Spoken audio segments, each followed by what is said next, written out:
I'm back here today with the Mantic team, and we're talking all things Dungeon Saga Origins. So I've been fortunate enough to have a playthrough of the game, to be able to kind of see how the game plays, what it's all about, and you'll be able to check it out as well. I'll put a link to it up here. But first of all, Ronnie, over to you. Tell us what Dungeon Saga Origins is. So, Dungeon Saga Origins is, I think, either the start of your going into miniature gaming. Yeah. You know, you played Ticket to Ride with those other games. You want to just, what are those crazies doing in miniatures? Wonderful journey in. Yeah. Or it's also a way for 30-something-year-old veterans who've been doing this for far too long to show people just an edited slice of our insanity. You know, why is playing with miniatures such good fun? Yeah. And I think what we've done is we've tried to encapsulate that in this box. And so who's it for? Everybody, but it does different things for different people. Yeah. If you're a vet gamer, and we just had a game, and you know we're all war gamers, we're straight in it, off we go. Funny moments, don't split the party, we split the party. It's got it all there. But similarly, and particularly from my own position, my boys and girls were 10, 11, 12, 13, 14, and I wanted to kind of show them my hobby. And even though I have my own war games company, I didn't have a game I could play with them. Yeah. And it broke my heart. And now I've kind of missed it. As when I got older, he could play a bit with me, but in that early stage. And a few times they'd come, and even with Dungeon Saga, the setup. So I wanted to make something that everybody can play. You can play it with your kids, you can play it with your game group, and each could talk about it separately, but this is to just show off what makes miniature wargaming such wonderful, wonderful fun. And it's a hobby I've done all my life, and I want to do it until I'm done. And I think this allows you to bring a few more people in along with you on that ride. Yeah. I mean, my experience, I got to play as the Dungeon Overlord, so I was keeping you lot in check and making sure that you kind of weren't up there no good. And I can see that, especially playing with my little boy, he's 6, I can see that playing as that Overlord character and being able to control the game and just give them the dice rolls, getting to make choices. And I think from 6, what age, 10? I don't know. What you do is, if you're willing, if I could just spend time with my kids, it was a good day for me. And actually, by just getting the dice out and saying, right, which one do you want to be? You know, when you play Monopoly, I want to be the top hunter, I'm not playing, I want to be the best. Well, suddenly it's not just that, but you've got a very big barbarian, you've got a solid-looking dwarf. You start attaching yourself to one of them, and rave straight away to barbarian. At 6, they can roll the dice, and they know what they're looking for, the rules are there. And yet, as 40 and 50-year-old guys, you're still having the same experience because the game mechanics are very clever. Absolutely. So you can play light with the GM, all the way through to really getting your heads down and ploughing through the narrative and chesting yourselves. And if you're prepared to GM it gently, you can ensure that they win, because otherwise the whole game's going on the floor all the way through to. Oh, yeah, definitely hits those points. What we've got here is what is essentially going to be the retail version, which will come out after the Kickstarter into retail stores, and you'll be able to pick that up then. But do you want to briefly talk about what you expect to have in the retail box, and then we'll talk about the majesty of the Kickstarter version? Yeah, absolutely. So if I start with the minis, and then someone else can do something. The first thing is, whether it's your 100th game or your first game, you need wow in your minis. You also want to not be gluing them together for 4 hours. So what we've done is we've worked very hard, and we've learned a lot since when we started making PVC plastics a long time ago. We've got evocative, they're characterful, they're fun. If you're a vet, you want to paint them. Yep. If you're a kid, you I want to be the guy with the axe, I want to be the cool elf ranger. The monsters are characterful, they're slightly comic, but I think great fun for it. Yep. And so what you've got is tons of great, beautiful miniatures. Which way they face matters. Yep. They're all stacked that up. So straight away, visually, this starts drawing you into our wargaming hobby, but doing it in such a way as can't be replaced by a meeple, because that would be boring, but it gives you half the story. Yeah. Your elf is coming around the corner shooting, and I think first and foremost, there's beautiful, gorgeous miniatures in it. Yeah. Straight on the tail. Yeah. So within this box, we've got, obviously there's a rule book, and there's like the Dungeon Master or the Overlord quest book. We have a number of dungeon tiles. How many quests is there in the retail version? So there's 10 in the retail version. Yeah. And they're replayable as well, so you can go back, and once you've done the story, avoiding spoilers, of course, you could go back. You could play them in any order. If you've got a moment you want to go back and go and do that with zombie trolls or whatever it might be. Yeah, there'll always be difference because the equipment comes out differently, the exploring comes out differently. So traps can be in different places. But you will always roll poorly. So, and most importantly, you'll always get double sixes and snake eyes at exactly the wrong time. Just when you don't want them. As if you watch our gameplay, you will realise that's exactly what happens. Why wait till retail though? I mean, it's going to be great to see this at retail and people will be able to pick it up, and I'm sure that's where it'll pick up a lot of sort of first-time gamers and some new players. But if you're passionate about this and you want to back at a Kickstarter, there's going to be a legendary version, isn't there, that you're going to be able to get your hands on if you back it and help make this happen, really. So what's in the legendary version that you won't get in this? So Johnny, you have to remind me. I think you get 4 times this, don't you? Yes, there's multiple expansions, so it's going to be stacked at least 4 times that height. 4 times, I've got 4 boxes. So I think you're going to get the way we structured the journey was you start with your 4 heroes, and then you get retail against undead. Why? Because everyone understands that. We know who the baddies are. They're very over the top and obvious. Next, goblins. Yep. Also good fun. Everyone knows what they are now. Really characterful. Play very different than the undead. Yep. So a different game style, visually striking. We then go on to abyssal dwarfs, baddie dwarfs. So it's kind of a really good spin, but it's set in the world of Panithor, so we're starting to bring some of our story and narrative in there. Yep. Moving on to the Twilight Kin, which is baddie elves, but really kind of the way that Mantic's take on those. Yeah. So they're quite good fun, and we're going to be releasing those as an army later in the year. So there's some quite nice resonance there with that. Nice. And then Kickstarter special, you're going to get big boss baddie monsters. I usually say that wrong. So they're in there, which are the super tough levels. This is kind of level 1. Yeah. Scenario 2, goblins is kind of 2.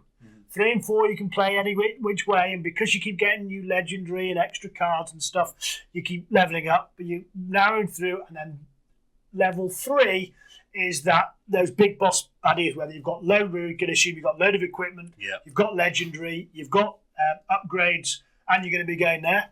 I think there's more, isn't there, Johnny? Yeah, so there's extra unlocks each day. We're not going to do stretch goals, we're going to do daily unlocks. So that means not only are you getting a ridiculous amount straight on day 1, but by the last day will be more and more and more. So you're going to want the Legendary Edition. I think if you're thinking about it, I think it's going to be 30 quid more from the retail to the Legendary. Yep. And it's just a big thank you for our fans. Yep. We just need some help with the tooling. Can we release it in retail? Yes, we can. But who doesn't want to have 100 hours of gameplay? Yep. Who doesn't want to go through the journey and just dip in and out and have all the Legendary and have all that? Because we can then box that up, and that's what it is. You're going to get 100 minis or 80 minis or something like that, but crazy numbers of minis. Less than half price. Wow. And I think a journey, and it's going to fit on your character, and it's going to look very, very sexy. I think if you know you like dungeon crawlers, you're in very safe hands by going for the Legendary box. If you're brand new to it and you come across and you're in a shop and you go, oh, what's that? Yeah. That version is for that person. Yeah. If you know you like this stuff, then we've got a great big box of fun for you. So. I mean, from my experience, obviously, all I knew before yesterday afternoon, I would say. I was going to say before today, but I got sent this copy yesterday so I could get a chance to have a look at it before we started recording. Loads of prep, I think I sat down about 5 o'clock to read the rules yesterday. And we got it, yeah. But, so all I really knew prior to this was the videos that you guys had made and little bits of information on social media. But I kind of went from a really brief read through the rules yesterday to being able to run the game today with you guys. I would say I enjoyed playing as the Overlord. It was like sometimes you would think in some dungeon crawlers you're kind of just sitting there and letting other people play, but I felt like I was involved the whole time. There's a mechanic in the game which I think is really clever where you can interrupt and basically kind of, instead of waiting until it's your turn, as the Overlord, you can go, hang on, I think there's an opportunity here. I might need to do something a bit different. So that kept me switched on the whole time. So I was constantly watching.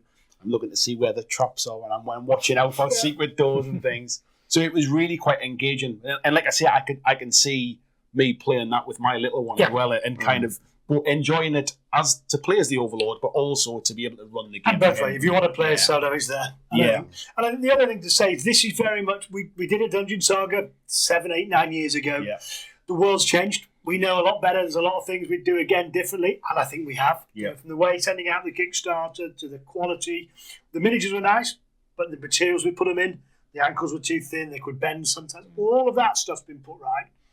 but the gameplay mechanics are all what I would now say is future-proof. We've learned a lot in those 10 years, and we always want to do more with Dungeon Saga, but we didn't feel we were building on concrete. Yeah. And what this has allowed us to do is to come back to it. It's a great mechanic set, but everything's now better. It's the start of Dungeon and Saga, and the Saga is your journey. Yeah. Whether it's you with your kids, or you with your gaming group, and you can go as deep or as long as you want with it.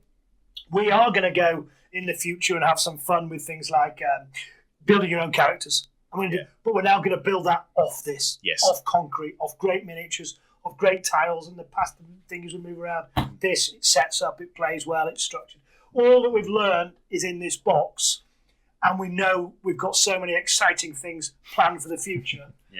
That I think it's just a no-brainer. We want to thank our fans for coming along with us on it. I mean, some of the things you've talked about in your videos and your social media posts is the fact that it's quick to set up. Yeah. I can agree, it is quick to set up. You essentially only really start with what the adventurers can see when they're first on the board, so you're not worried about, I've got to put all these doors down and all that kind of stuff. It is quick to play. Essentially, your characters are a move and an action, and that action can be a number of different things.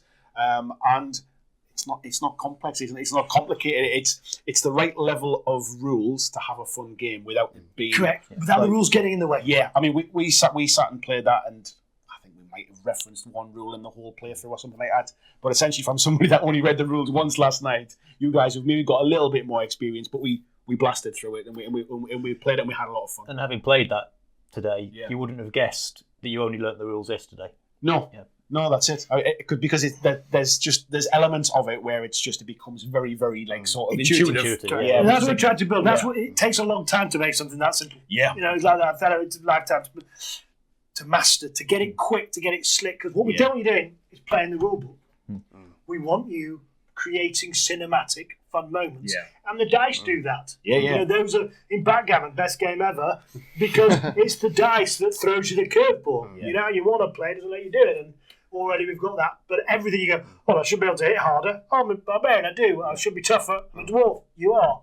I'm a wizard. I should be useless. Oh, you are. So all in there is all baked in, and I think that's what's taken the time and the effort to give you that concrete. The other thing that's really good with it is because the rules are intuitive, the hard thing is the decisions you make. It's not how you make them happen. And if you think you should be able to do something, there's an action for it. So it's you can just go, oh, this room doesn't look quite right. I need to search it. I need to do this, and you can. It's all built in. It's good. And I think you've described it as you don't get punished for a bad dice roll. It'll hurt, but it won't. Repeatedly bad decisions start working you down into some kind of damage. So I think that's a really interesting. If you keep playing badly, if you keep splitting the party, and you don't use your dual 10 damage, it's going to start hurting. And then I think the other point is exploration. I think that's one of the things that is really exciting. Johnny, you were doing. Yeah, so that really touches on the sort of the character development. You were saying like it's much more about, like you said, the cinematic, like being involved in the game, much like an RPG. You're involved in the decisions that your characters make, and being able to search, being able to add more items between games, and build your character with new weapons and things like that really adds that thematic sort of gameplay to it.